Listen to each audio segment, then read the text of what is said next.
Hello world, hello YouTube, hello everybody. This is going to be a Ghetto Prepper series video of, I'm going to call it Know When to Hold Them and Know When to Sell Them. Because you see this big trailer right that I got, and I thought, man, I had something going on, and I'm thinking I'm making a mistake because of what my brother had told me. But let's see, first off, I'm not going to make a hate video out here. The last video I made in this trailer, I guess I got a bit funereal, and I didn't even know it. I had no idea I was coming off so sadly. And that's man, I have got a serious problem with bitterness, of which I'll explain to you in some other anger videos that I'm going to make, because you don't know the things I've gone through in this here community of Beatty, Nevada. Anyway, let's move on. What it is I thought, man, I got this trailer, and man, I could put all my stuff in it and hitch it up, and I could, get it going on when I bug out. But my brother, because I'm not that, well, I hate when I do that. My brother had explained to me, right, something I wasn't really hep to, I didn't know, is the fact that this is a 21-foot trailer. It's big. And I'd need a pretty good sized vehicle to tow it around, even half-assed empty. So I'm sitting there thinking, man, I got me an asset, I could put my stuff in and plug out, and it'd be a heck of a thing to keep. When no, I don't. And that's a mistake I made. That's a prepper mistake of me. I thought I had a good piece of junk when, well, 50-50. So, because even if I put in a lot of light things, well, that makes it heavy just as much as if I put just a few heavy things. And my truck or my vehicle wouldn't be able to handle it. So I'm sitting here fooling myself. I wasn't true to myself, in saying that, no, it's really not that good of an asset. So, don't plan on using it for something that it just will not fill the need in. So that's what I'm trying to say. Let's go have a look, and I'll show you what I mean. Like I said, it's a 21-foot trailer, and you can really stuff a lot of stuff in it, right? But what are you going to haul it with? I have the little truck. It ain't going to happen. You need a king cab or a king cab dually. We'll leave that one alone. But yeah, it's big. Look at the room in here. Right? Let's go look outside. I mean, it has its own brake system. It's so big. So let's go outside. And, even though it's tore up a little bit, you could board up the windows and all that and this and that, but it's big. So I'm making the mistake in thinking that it is something I could use in a certain area, and it won't. See, it has, dual wheels, and these are like 16.5s or 18 something. I don't know what they are. I'd have to look real quick. But they're wore out tires, this and that. I wouldn't be able to tow this thing. So it's not as a viable asset as I think. So realistically speaking, this trailer is not that god-awfully handy to me to where I need to concern myself with getting it up and going on to where I could tow my stuff away with it. And so what I'm saying is, make sure something that you have fits the bill. It fits your need. Instead of sitting there, you're talking to yourself saying, well, I could use it for this and I could use it for that. When in reality, no, you can't. I know I'm repeating myself, trying to make a video longer, that kind of thing. See how long I'm walking. And like I said, now there's another thing that I have a disadvantage of out here. I have utterly no one to talk to about this kind of thing. Period. Except now I got my brother. He lost his job and he was working in the night, so I couldn't talk to him that much. So, but he clued me in. I said, hey, just load your stuff up in this big old trailer I got, and, you'll be good to go. And he goes, well, that thing, it's just too dang big. It's just too big. And if you got enough stuff to make this worth its effort, you got too much stuff, for bugging out. So that's my video on the trailer and the mistakes a ghetto prepper can make by trying to see worth in something when the worth just isn't there. And that's where I'm going with that. What I do have out here, see, now I have to consider that about the bus. The bus is pretty much stationary, but I do have my my hat factory in it, my rag factory in it. So, you know, put an engine in it. Well, you know what? You know, if I had the funds and all that, I would consider that. But otherwise, you know, if I'm a man alone, what do I need that for? I could take my sewing machine and set up a table in my house. So there again, I'm fooling myself and thinking what I have is a viable asset.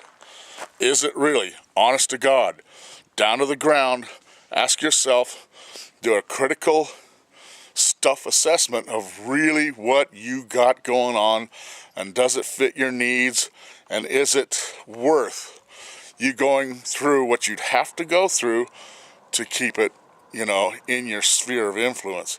I do have this here buggy trailer, just this one, and I'm thinking, you know, that's about all I need. If I need more than that, more than what fits on it, I got too much stuff. You just got too much stuff. I don't have my kids anymore. They're all grown up and gone. Ben will be gone this school year. He's graduating. He did say keep my hands on that motorhome though, and now I'm agree with him there. Yeah, baby. That's a viable asset no matter what. But like I said, look at it. The bus and all that, and I have to think about that, about most of the stuff out here. I have to get out again. I had it all cleaned up. It's just cluttery now. I'm thinking, you know, what do I need this stuff for? That's my point, was my point of that other video. And I, let's go over this way. And the responses, there we go.